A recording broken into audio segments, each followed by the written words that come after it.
नमस्कार, मैं रवीश कुमार। बहुमत के दम पर वक्फ संशोधन बिल कानून तो बन गया, लेकिन सवालों के बहुमत के आगे इस कानून से भारत की आत्मा लंबे समय तक सवाल करती रहेगी। वक्फ संशोधन बिल के पास होने पर बीजेपी के सदस्य जय श्री राम के नारे लगा रहे थे, तो कांग्रेस और डीएमके ने कहा है कि इस कानून को सुप्रीम कोर्ट में चुनौती देंगे। कांग्रेस महासचिव जयराम रमेश ने यह भी याद दिलाया कि केंद्र सरकार के बनाए कई कानूनों को सुप्रीम कोर्ट में चुनौती दी गई है, जिसे लेकर सुनवाई ही जारी है। 2019 के नागरिकता कानून और 1991 के उपासना स्थल को लेकर कांग्रेस ने हस्तक्षेप किया है, जिस पर सुनवाई जारी है। उम्मीद है आप इस वीडियो को आखिर तक देखेंगे। हमने काफी मेहनत की है। दिल्ली के जामिया मिलिया के बाहर सुरक्षा बलों की ऐसी मौजूदगी देखकर कि आपको किसी भी यूनिवर्सिटी का ध्यान आता है जहां इस तादाद में पुलिस गश्त कर रही हो। यहां ऐसा क्या हो जाने की आशंका है?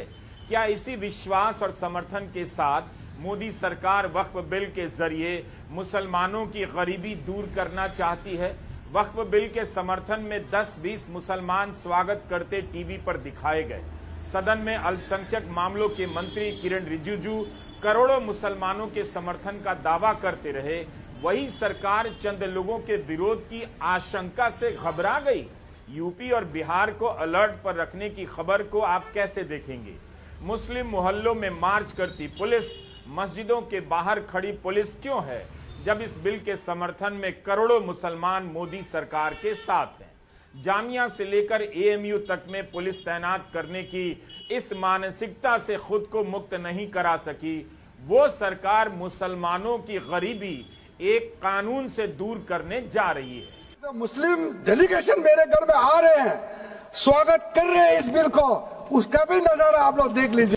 अस्सलाम वालेकुम व रहमतुल्लाहि व बरकातुहू। अज़ीज़ान मिल्लत इस्लामिया, आप तमाम उम्मती को अबू फसल की तरफ से सलाम अर्ज़ है। घर में बड़ी पर्दा नशीन इज़्ज़तदार माँ और बहनों को अबू फसल की तरफ से सलाम अर्ज़ है। बहरहाल बहर के अल्लाह से उम्मीद है आप लोग खैरियत से होंगे, अल्लाह की हिफाजत में होंगे। इन मलूनों की मलामत से, इन फ़िरक़ा परस्तों की फ़िरक़ा परस्ती से, इन दरिंदों की दरिंदगी से, इन माबलिंचरों की माबलिंचिंग से, इन बलात्कारियों की बलात्कारी से, इन दहशत गर्दों की दहशत गर्दी से महफूज होंगे। अल्लाह आप लोगों को अपने हफ्ज़ अमान में रखे, अल्लाह अपनी हिफाजत में रखे, अल्लाह हर आबा से हर शर से महफूज रखे।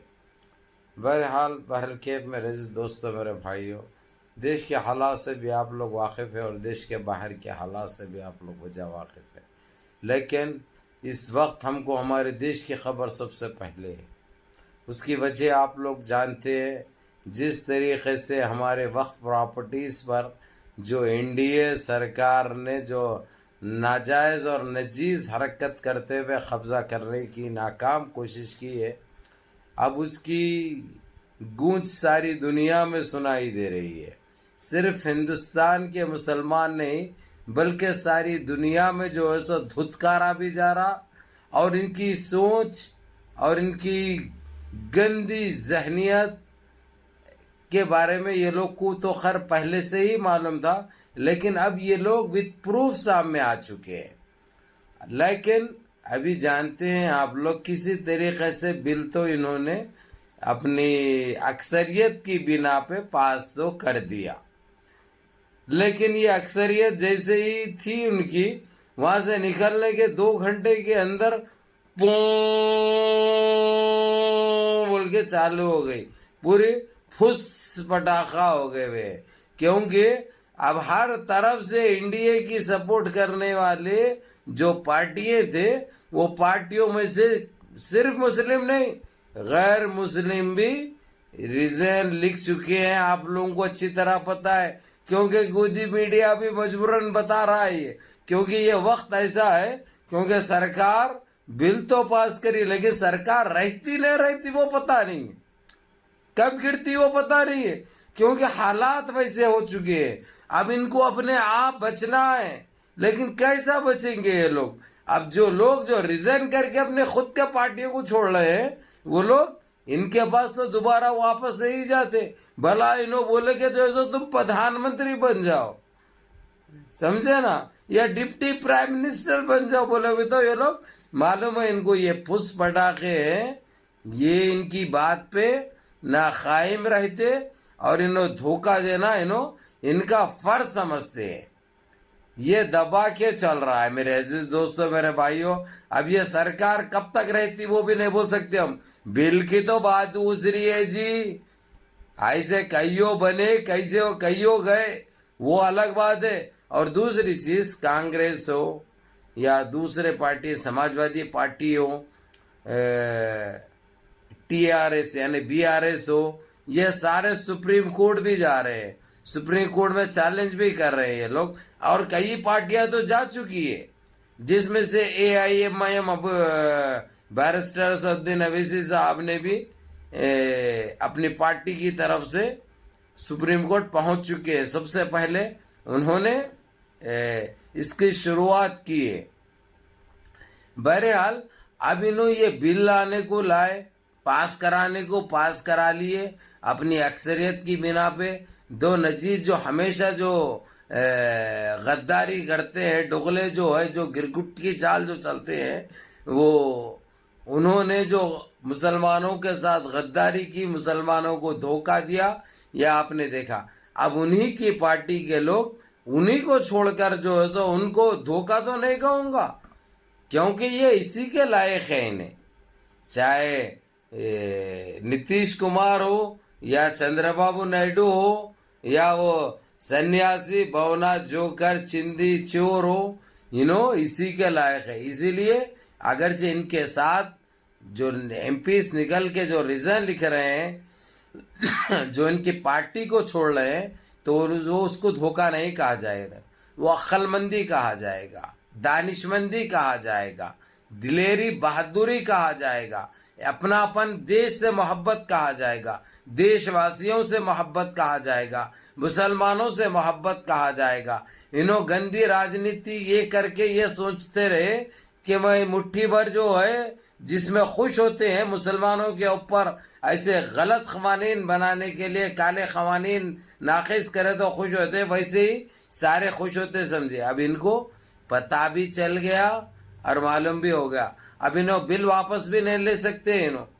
अब बिल अपने आप खत्म हो जाएगा। उसकी वजह ये लोग सुप्रीम कोर्ट भी जा रहे, और इनके MPs इनकी सरकारों को छोड़ के अगर से वो लोग रीजन दे देंगे तो सरकार कहाँ से रहेगी। सरकार चलाने के लिए 272 MP चाहिए, वो MPओं का कोटा अगर से कम हुआ तो अपने आप सरकार गिर जाती है।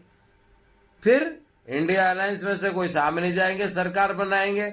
वैसे पहले ही कह दिए, जब भी हमारी सरकार आएगी सबसे पहले ये काले कानून को हम कैंसिल करेंगे, यानी इस बिल को हम फाड़ के फेंकेंगे, जिस तरीके से बैरिस्टर असदुद्दीन अवैसी साहब ने फाड़ के फेंका है वो, यानी वो अपने आप खत्म हो जाएगा। यानी इस वक्त बिल के लिए जो किए वक्त पर बिल का ये लोग, अब इन्हों कांचे में आ गए।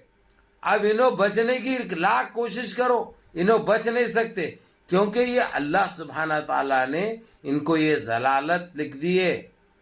इनके साथ ऐसा ही होना था, और अभी शुरुआत है।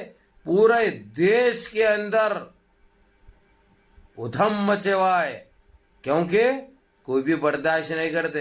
अरे भाई, ये अल्लाह की प्रॉपर्टी, अल्लाह के नाम से वक्फ की हुई प्रॉपर्टी है, इसके ऊपर तुम दखल अंदाजी करेंगे, तुम्हारी नीयत खराब होगी, तुम उठा के बाप की जागीर है। और इसको देखो, चंद्रबाबू नायडू को 30,000 एकड़ जो है सो एक कंपनी को दे रहा कहते, कई को तो अरे अम्मा लाई सो है, तुम्हारा बाप लाया सो है। अरे चिंदी चोर, अरे पेवन साले, अरे फट्टे फट्टे कुंडम है तुम, फट्टे कुंडम का नतीजा है तुम। बाप की जागीर है समझे। अभी देखो आगे आगे होता है क्या। अभी तो ये शुरुआत है, अभी कहराम बाकी है। जब कैसा बचते तुम, कहां से बचते तुम, समझिए। फट्टे कुंडम, आज से इनका नाम फट्टा कुंडम रखा जाए, क्योंकि इनके वैसे नस्ले परस्त गद्दार कोई नहीं है जो धोखे देने में माहिर है नायनो। तो इनका नाम ये रख दो आज से। क्या रखती है? फट्टे कुंडम। बड़ा प्यारा नाम है, बड़ा अच्छा नाम है, पसंद आएगा सबको। बहरहाल मुनज़्ज़म रहिए, मुत्तहिद रहिए, अपनी सफ़ों में इत्तेहाद बरकरार रखिए, नमाज़ों की पाबंदी करिए, माँ बाप की खिदमत करिए, बड़ों के काम पे अमल करिए और अपने इस भाई को भी याद रखिए। नोट, और एक बात ये कह दूँ मेरे अजीज दोस्तों, मेरे भाइयों, अगरचे इन्हों साफ नियति से करते हैं ना, गरीब मुसलमानों की मदद करने का प्यार आया ना इनको, तो ये कई के लिए पूरे कॉलेजेस के बाहर, पूरे ईदगाहों के बाहर, पूरे मसाजिद, बड़े मसाजिद के बाहर पूरी मिलिट्री को कई को भर दिया है ना, क्योंकि इनका पेवन फट चुका है, क्योंकि इनको खुद को मालूम है जो करे बहुत गलत करे, फट्टे गुंडा। याला सलाम अलैकुम।